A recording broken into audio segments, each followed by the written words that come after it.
Splitsvilla की ex contestant अनमोल चौधरी पेशे से एक मॉडल और मेकअप आर्टिस्ट हैं। साथ ही वो अब सोशल मीडिया इन्फ्लुएंसर भी बन गई हैं। अनमोल चौधरी एक अनमैरिड सिंगल मदर हैं। उन्होंने बच्चा गोद नहीं लिया बल्कि उसे खुद जन्म दिया। साल 2019 में अनमोल का अपने बॉयफ्रेंड के साथ ब्रेकअप हो गया था। जनवरी 2020 में उन्हें पता चला कि वो प्रेग्नेंट है। इस बीच उनके बॉयफ्रेंड और परिवार वालों ने अबॉर्शन की सलाह दी, लेकिन जब अनमोल डॉक्टर के पास चेकअप कराने गई तो उन्होंने बच्चे की हार्ट बीट सुनी तो उन्हें रोना आ गया और बच्चे को जन्म देने का फैसला किया। उनके इस फैसले से परिवार और बॉयफ्रेंड दोनों नाराज थे। प्रेगनेंसी के दौरान अनमोल कई बार डिप्रेशन का भी शिकार हुई, क्योंकि इस दौरान वो बिल्कुल अकेली पड़ चुकी थी। लेकिन अब अनमोल अपनी लाइफ से काफी खुश है। वो अक्सर अपने बेटे के साथ खेलते हुए वीडियोस अपलोड करती रहती है। साथ ही प्रेगनेंसी के दौर की फोटोज भी सोशल मीडिया पर अपने चाहने वालों के साथ शेयर करती रहती है। नंबर 2, भारत के गाँव गाँव में इंजीनियर्स बसते हैं। यदि उन्हें मौका दिया जाए तो वे भारत को नई ऊंचाइयों तक ले जा सकते हैं। इन दिनों सोशल मीडिया पर शिव पूजन द्वारा बनाई गई देसी फरारी कार काफी सुर्खियों में है। शिव पूजन ने देसी जुगाड़ के साथ ये फरारी कार तैयार की है।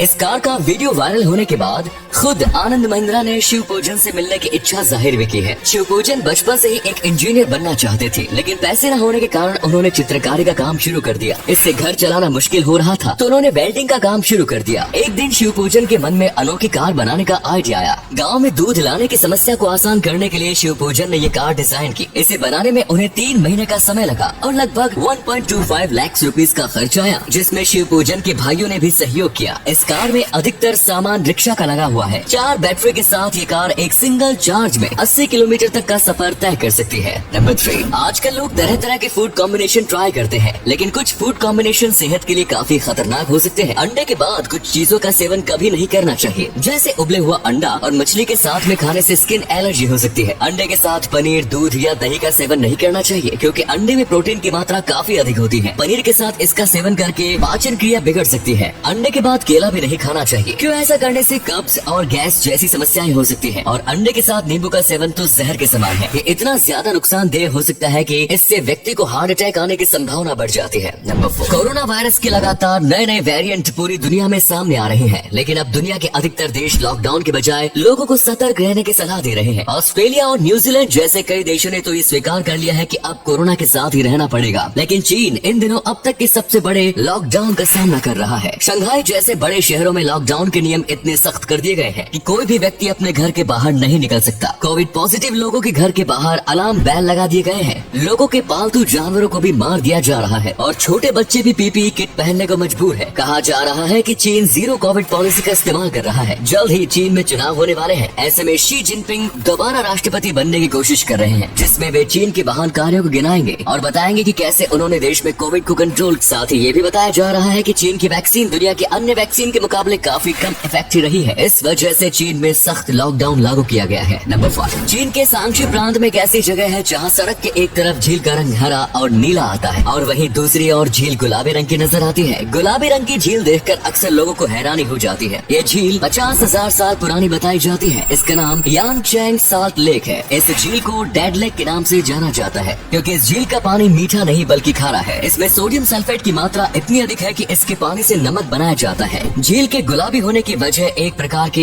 एल्गी माना गया है। एल्गी यानी काई के केमिकल रिएक्शन के कारण ही झील का पानी गुलाबी नजर आता है। ऑस्ट्रेलिया, कनाडा और स्पेन में भी कुछ ऐसी झीलें हैं जिनका पानी समय समय पर गुलाबी होता नजर आता है। नंबर 6, चीता दुनिया का सबसे तेज प्राणी माना जाता है, जो 120 किलोमीटर प्रति घंटे से भी अधिक की रफ्तार से दौड़ सकता है। लेकिन जंगलों में चीते का जीवन इतना आसान नहीं होता, खासतौर पर मादा चीता के लिए। मादा चीता सिर्फ संभोग के लिए नर चीते से मिलती है और बच्चे के जन्म के बाद मादा चीता अपने बच्चे को लेकर अलग हो जाती है। मादा चीता को अपने बच्चे पालने के लिए रोजाना शिकार करना पड़ता है, लेकिन अक्सर उनके द्वारा किया हुआ शिकार तेंदुए, शेर या लकड़बग्घे हड़प कर जाते हैं। जब भी मादा चीता को शेर या बाघ नजर आते हैं तो वो पहले अपने बच्चों को सुरक्षित स्थान पर लेकर जाती है, जिस बीच उसका शिकार आसानी से चोरी हो जाता है। साथ ही इंसानों के कारण भी चीतों की प्रजाति पर अस्तित्व का खतरा मंडरा रहा है, क्योंकि प्रतिबंध लगाए जाने के बाद भी आज लोग चीते का शिकार करने से बाज नहीं आते। नंबर 7, वर्तमान समय में जिराफ दुनिया का सबसे ऊंचा जानवर है, जो सिर्फ अफ्रीका में पाए जाते हैं। जिराफ आमतौर पर पेड़ की पत्तियां या ऊंची टहनियों पर लगे पत्ते ही खाते हैं, लेकिन कई बार जिराफ घास खाते भी नजर आते हैं, क्योंकि जिराफ की गर्दन की तरह ही उसके पैर भी लंबे होते हैं। ऐसे में जिराफ का मुंह जमीन तक नहीं पहुंच पाता, इसके लिए जिराफ इस तरह से घास खाते हैं। ये वीडियो कुछ दिनों पहले सोशल मीडिया पर काफी वायरल भी हुआ, जिसमें जिराफ अपनी आगे की टांगों को फैलाकर घास खाता है। और अगले फैक्ट पर जाने से पहले इस फोटो को ध्यान से देखिए और बताइए कि आपको कौन दिखाई दे रहा है। इससे पता पता लगेगा आपका दिमाग और आंखें कितनी तेज हैं। मिलते हैं आपको 5 सेकंड्स।